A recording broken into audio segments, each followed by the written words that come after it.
المنز په تکبیر تحریمه باندې ادا کا چې اویا دانې اوښان حدیث شریف دی چې اویا دانې اوښان په بیت الله شریفه کې ذبح کې او خیرات کې اویا دانې اوښان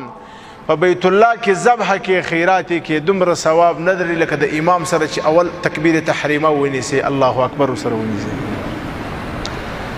زه څومره غفلت کومه څومره لوی لوی موقع د لاسه ورکومه خلک ناست دي په وضو خانه کې په اودس ځای کې ناست دي بانډار کوي د موبایل باندې خبرې کوي جمع ولاړي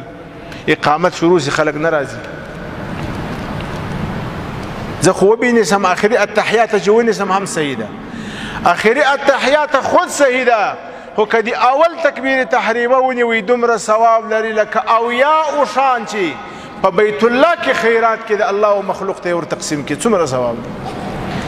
التكبيرة الأولى خير من الدنيا وما فيها يو تكبير أولى نول طول الدنيا وما فيها بهتر دي. نبي أكرم صلى الله عليه وسلم د صحابه وسپشتنه کی لوی غل څوک دی یا رسول الله غل خو هغه دی چې په لاره کې ولاړ وي د خلکو څخه جیبونه وي. نبی علیه السلام وینا لوی غل بل یو دی لوی غل هغه څوک دی یسرق من صلاتي هغه څوک لوی غل دی چې د لمانځه څخه غلا کوي. یا رسول الله په لمانځه کې هم غلا سته قل هو هغه څوک چې لمونځ کوي لا یتم رکوعها ولا سجودها نه رکوع پوره کوي نه سجده پوره کوي دا د لمانځه غل دی. الله جل شانه دې موږ او تاسو ته توفیق راکړي چې دا توصیه د امیر المؤمنین صاحب ده د اسلام حکم دی د نبی علیه السلام ارشادات دي دا چې وما او تا ته امیر المؤمنین صاحب بیا وایي الله دې د په عمر کې برکت واچي چې زما استاد المانځه غم ورسره دی زما استاد د دین غم ورسره دی. اوس خو موږ ډېر داسې خلک لرو چې هغه پر دې موضوع خندا کوي هغه پر دې موضوع باندې بیا په دې رسنیو کې رشخند وایي وایي بل کار نه لري بې دې ما سوا لمونځ کوه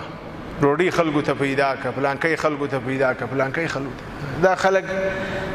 د خپل دین سنا خبره دي د قرآن سنا ما تاسو ته په ابتدا کې وویله الله جل شانه د کورو مشرانو ته وایي پلرو ته وایي وامر اهلک بالصلاة واصطبر عليها لا نسألك رزقا نحن نرزقك. الله جل شانه وایي د اولاد د لمانځه غم وخوره رزق ستاسو د اولاد دا زه نه غواړم د رزق ذمه دار یې زه یم الله وایي تاسو د لمانځه غم وخوري د اولاد دا. مسلمانانو د حاکم ما درته وویل سیدنا عمر رضی الله عنه به ټولو والیانو ته خط استوي چې ستاسو په ټولو کارونو کې مهم کار زما په نیز باندې لمونځ دی د لمانځه خیال به ساتي خپله به یې کوي او وطن و قوم په امر کوي. موږ باید د الله جل شانه شکر ووایو چې الله پاک داسې مسؤلین راکړي دي چې نه دا چې موږ د لمانځه ګرځي نه دا چې زموږ د اسلام شاعر